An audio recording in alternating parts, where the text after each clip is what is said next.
Halo, assalamualaikum. Kembali lagi di Makin Privat. Oke, kali ini kakak akan membahas uji kompetensi 3 kimia kelas 12 ya.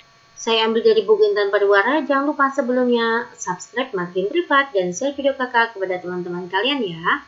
Nomor 1, cara yang tepat untuk mencegah korosi pada penopang bangunan ya, atau penopang jembatan. Itu kita bisa menggunakan galvanisasi, yaitu pelapisan dengan seng. Oke ya guys. Lanjut aja, kita masuk ke soal nomor 2. Pada peristiwa korosi, logam besi mengalami oksidasi, sedangkan yang mengalami reduksi itu siapa? Oksigen ya. Jadi besi itu teroksidasi oleh oksigen ya, menjadi Fe2O3. Kita setarakan ya, nanti sini adalah 4, di sini adalah 3, di sini adalah 2. Ya, jadi nanti Fe mengalami oksidasi, biloxnya naik, sedangkan oksigennya mengalami reduksi. Begitu ya guys. Lanjut aja, kita masuk ke soal nomor 3. Logam berikut yang dapat mencegah korosi pada pipa yang ditanam di dalam tanah. Nah, ini bisa menggunakan metode perlindungan katodik. Perlindungan katodik itu adalah melindungi logam dari korosi menggunakan logam yang memiliki NO lebih negatif ya, atau logam yang lebih mengalami oksidasi. Jadi yang teroksidasi itu logam pelindung terlebih dahulu. Ya, biasanya perlindungan katodik bisa menggunakan magnesium untuk pipa dalam tanah ya. Lanjut, kita masuk ke soal nomor 4. Metode yang tepat untuk mencegah korosi pada setang sepeda ditunjukkan oleh angka 1, pengecatan, betul ya. Setang itu pada sepeda yang terbuat dari besi ya, itu bisa dilakukan dengan cara pengecatan. Melumuri dengan oli, ini lebih ke mesin ya. Pembalutan dengan plastik ini untuk unsur estetik aja ya, keindahan ya. Pelapisan dengan timah tidak, pelapisan dengan kromium. Pelapisan dengan krom itu biasanya pada bumper mobil gitu ya. Ya, jadi yang paling tepat itu adalah poin 1. Next, kita masuk ke soal nomor 5. Pernyataan yang benar mengenai pencegahan korosi besi menggunakan metode perlindungan katodik. Nah, kita harus tahu dulu ya, apa itu katodik? Katodik itu adalah menghubungkan logam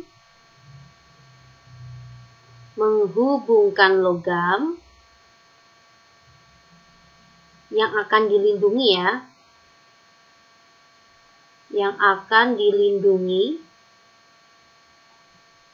dengan logam lain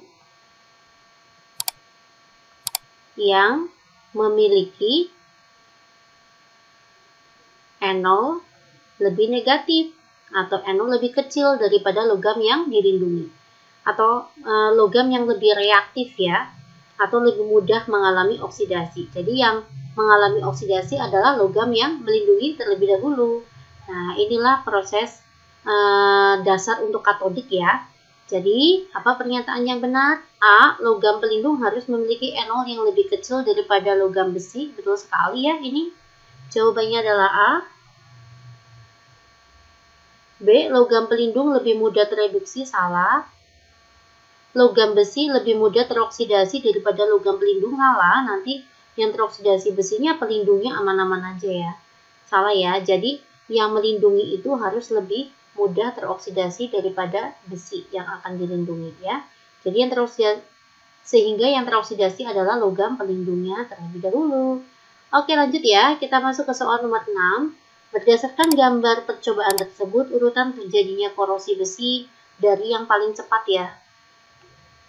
Dari yang paling cepat terlebih dahulu ya. Ingat, yang menyebabkan korosi itu ada air, oksigen, asam, dan garam. Nah, di sini kita lihat yang terbuka terlebih dahulu ya, maka itu akan cepat sekali teroksidasi. Kita lihat di sini ada air, di sini ada larutan asam. Nah, maka yang teroksidasi terlebih dahulu itu adalah poin 2 ya.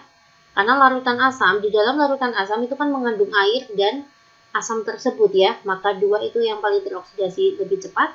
Setelah 2 itu otomatis ini ya, ini berarti 2 yang paling cepat, habis itu ini 1. Nah, setelah itu kita lihat ini ada kapas ya, tidak ada udaranya kering gitu kan. Tidak ada cairan, tidak ada air, maka ini yang paling lama terkorosinya ya, poin ketiga. Jadi 4 lebih cepat daripada 3. Jawabannya adalah 2, 1, 4, 3. Lanjut ya, kita masuk ke soal nomor 7. Mereaksikan logam dengan asam fosfat merupakan salah satu proses pencegahan korosi yang paling tepat untuk ya, proses ini disebut Serardizing ya, tulisannya seperti ini. Nah, ini adalah suatu proses mereaksikan logam dengan asam fosfat sehingga permukaan logam tertutup oleh fosfat. Nah, nanti permukaan logam akan membentuk Fe3PO4 2 ya.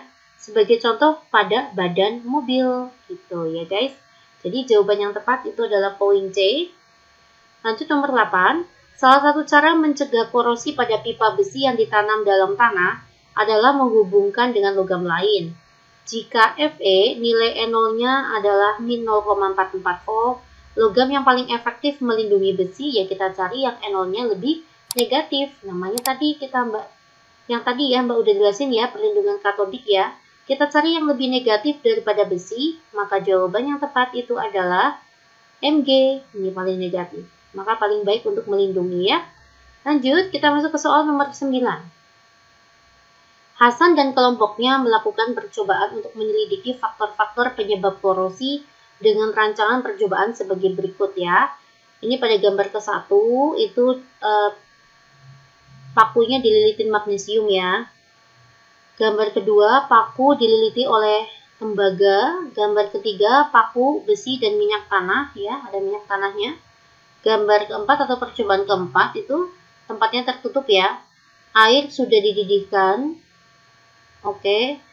Terus gambar kelima itu tidak ada air, tidak ada udara ya. Ada kapas dan ada CaCl anhidrat. Nanti ini pakunya akan aman ya, tidak akan terkorosi. Yang selanjutnya untuk percobaan ke-6, air ditambahin air ya, dan 2 tetes indikator PP. Oke guys, kita akan cek ya. Berdasarkan percobaan tersebut, faktor penyebab terjadinya korosi besi adalah, ya langsung aja ya, yang menyebabkan korosi besi itu siapa? Air, udaranya itu bentuknya oksigen ya. Lalu ada siapa lagi? Ada asam. Dan ada garam. Udah kayak gini aja sebenarnya ya. Kita cek poin A, besi merupakan oksidator kuat. Oksidator adalah zat yang mengalami reduksi. Salah, harusnya besi mengalami oksidasi. Salah. Adanya ion OH- suasana basah di sekitar besi. Yang menyebabkan terkorosi adalah suasana asam. Maka salah juga. Adanya gas oksigen dan uap air di sekitar besi, betul sekali. Daya pereduksi besi, pereduksi adalah reduktor. Reduktor itu adalah zat yang mengalami oksidasi. Maka artinya tuh apakah oksidasinya besi lebih kuat daripada magnesium? Salah. E0-nya magnesium itu lebih kecil daripada E0-nya besi. Oleh karena itu, magnesium lebih mudah mengalami oksidasi. Artinya daya pereduksi magnesium harusnya lebih besar daripada besi. Jadi salah ya. Potensial reduksi atau E0 E0-nya besi itu lebih kecil daripada E0-nya siapa ini? Air. Betul ya, ini betul sih. Tetapi di sini adalah faktor penyebab korosi ya, Dek ya. Jadi lebih tepat itu adalah poin C. Next, kita masuk ke soal nomor 9. Hubungan yang tepat antara benda yang terkorosi dengan cara pencegahannya. Oke. Rak piring. Apakah dengan cara dicat? Rak piring itu macam-macam ya, sekarang bisa menggunakan aluminium, jadi tidak perlu dicat. Kita akan skip dulu ya. Bodi mobil dengan pelapisan timah, bodi mobil itu dengan pelapisan krom. Pipa air dalam tanah menghubungkannya dengan logam magnesium, betul sekali ya. Ini namanya perlindungan katodik. Oke guys, ya jawabannya adalah poin C ya. Semoga bermanfaat. Terima kasih perhatiannya. Assalamualaikum.